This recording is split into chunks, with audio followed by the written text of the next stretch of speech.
Hi, everyone, and welcome to Quantum Moments. This is the first episode, at least of this series anyway, where intuition meets inspiration. I'm Candace Craw-Goldman with QuantumHealers.com. I'm a quantum healer with decades of experience supporting clients on their healing journeys.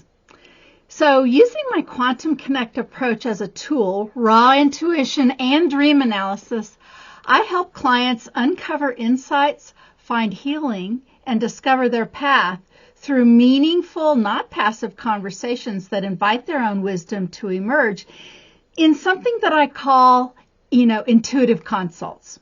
Okay? So let's start with some definitions.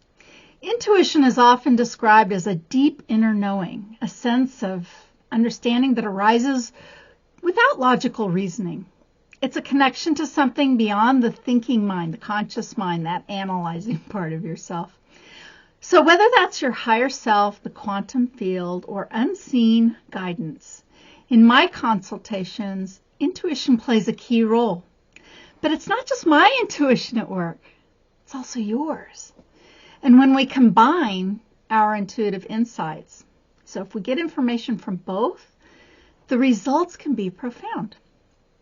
Now, while my role is to support and guide, there are times when I receive messages from the other realms, the unseen realms, the higher realms.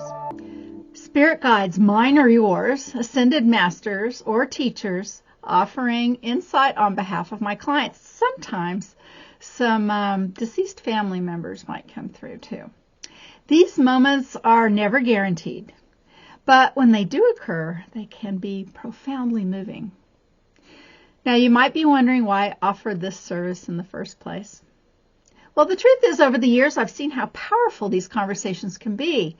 People come to me for all kinds of reasons. Some are seeking clarity about their life path, their relationship, their career. Sometimes people come with mysteries, questions, big questions in the universe. But others are dealing with mysterious health issues or recurring dreams they can't quite make sense of.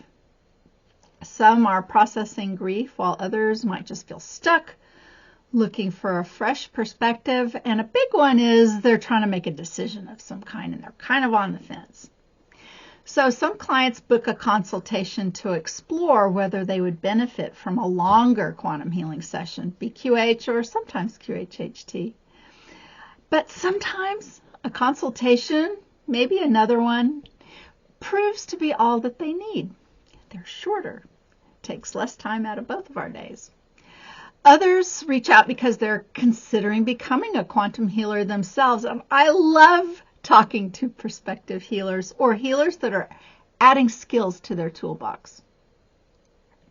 As a teacher, I offer classes, and these clients often have questions about the content, the community, or simply want direct contact before taking that next step.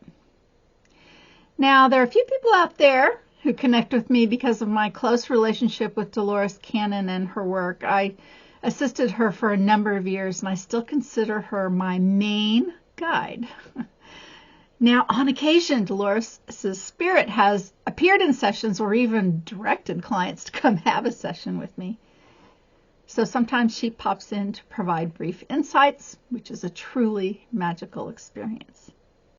Other remarkable moments have unfolded as well, like the time a client's concerns about her horse led to my own horse, Rio, who had just passed like in the few days before, showing up in a session in a supportive way, in a very unexpected way, and had us both crying and our hearts exploding.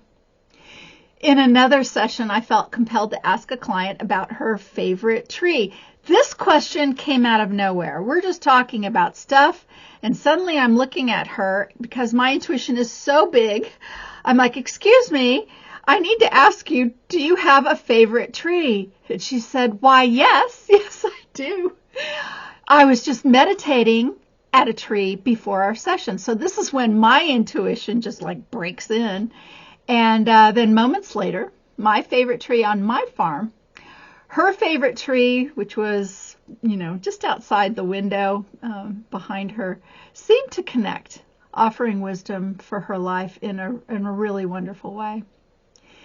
Now, I always respect my clients' privacy, and I never use real names and may adjust small details to protect their identities, but I like to share. And today I want to share the story of a recent client, and I'll call him Wayne. Now, Wayne had never explored anything like this before. He'd never even tried meditation. He'd never done a quantum healing session, no shamanic work, nothing. In fact, it was his wife's idea and insistence for him to book a session with me.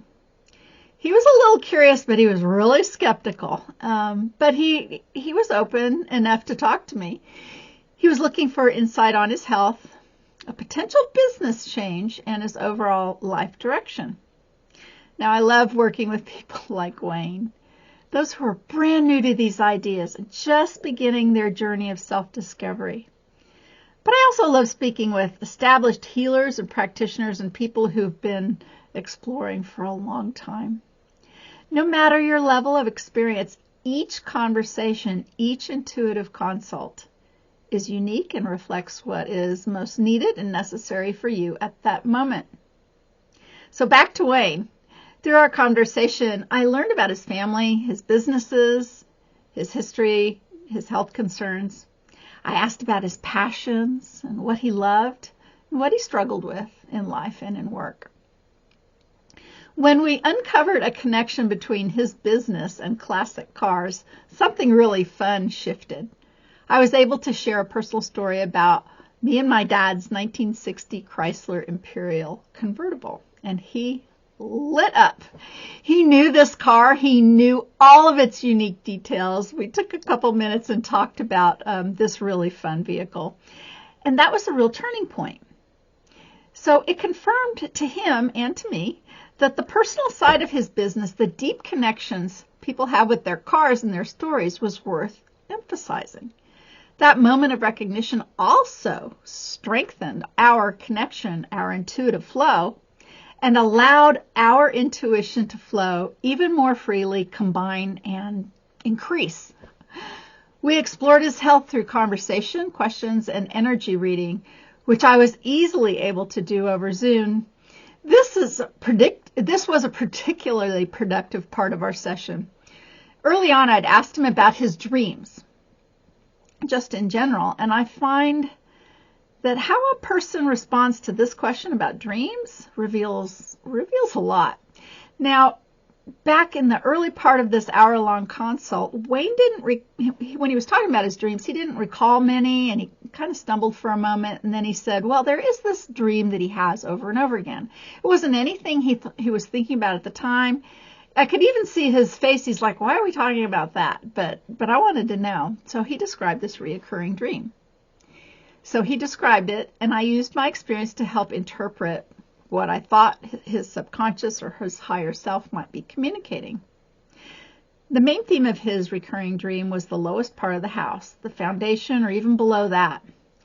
And when he was there in his dreams, he was filled with a strong sense of trepidation and very uncomfortable elements. And it was a place he did not want to be. Now, at the time, he couldn't quite connect the meaning to his life because I suggested that houses are often about family. But when we talked about family, he had a big, happy, stable family, and nothing seemed to really trigger those feelings in his waking life. It didn't seem like, well, that didn't really connect to anything, so we just moved on, and sometimes it happens that way. But as we were wrapping up, I asked Wayne if he found the session valuable because it was coming close to a close.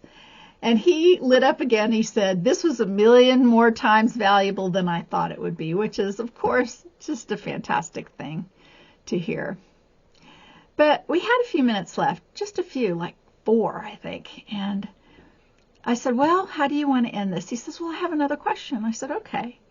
He said, I have an estranged relative, someone who had abandoned Wayne and caused deep emotional distress, but many decades before.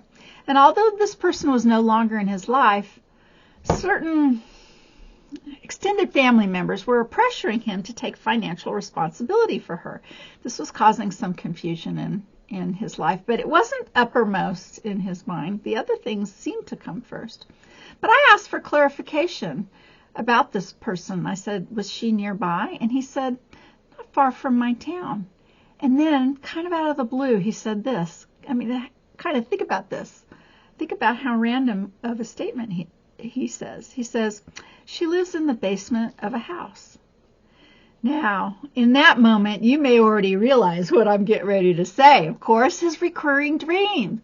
And the connection hit me. It was so obvious. It hit me like a bolt of lightning, and I actually had to interrupt him. I said, Wayne, your recurring dream, the house, the lowest part of the house, your deep trepidation while you're there.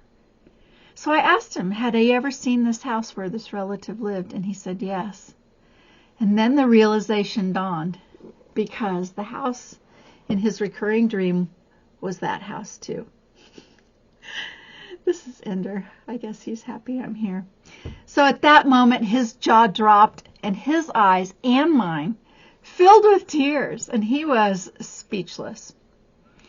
And in the very last moments of our session, it all clicked. It all clicked. See, his subconscious had been trying to show him something all along. And he knew then the correct path for him for this particular relative. Moments like these are why I do this work. Now, it's not to give people answers, but to help them recognize the answers that have been waiting for them all along within themselves. And one thing I want to emphasize, see, what I do in these intuitive consults, it's not a reading. A psychic reading, or sometimes called a cold reading, is when a practitioner or sometimes a medium provides insights in a different way, sometimes with very minimal interaction or without deep conversation. But my approach to these consults is different. These are interactive, co-creative conversations where both of our intuitive abilities come into play. When we work together, the insights are not just received, but they're discovered, explored, and integrated in a way that makes them, well, deeply personal and meaningful for both of us. As I continue to share some of these consults, these episodes of Quantum Moments, I'm going to talk about some remarkable breakthroughs, some unexpected wisdom, and some magical synchronicities. And my hope is that these stories inspire you to trust your own inner knowing and remind you that guidance is always available, sometimes in the most surprising of ways. Now, if you found this episode intriguing and would like to explore your own intuitive consultation with me, you can book a session with me right at my personal website, which is Candace Craw-Goldman, no hyphens, all strung together, that long name, CandaceCraw-Goldman.com. The link will be below. Each session is unique, deeply personal, designed to help you uncover insights and clarity in a meaningful way. And if you're a quantum healer or considering becoming one, I invite you to join our community at quantumhealers.com, because it's more than just a directory. It's a supportive space where healers connect, learn, and grow. We offer a listing service, an active community forum, and a learning platform filled with resources to help expand your practice, or start one even. Thanks for spending time with me on Quantum Moments. Until next time, trust your knowing, embrace the magic, and remember, guidance is always available, and it almost comes from within yourself. Till next time, bye.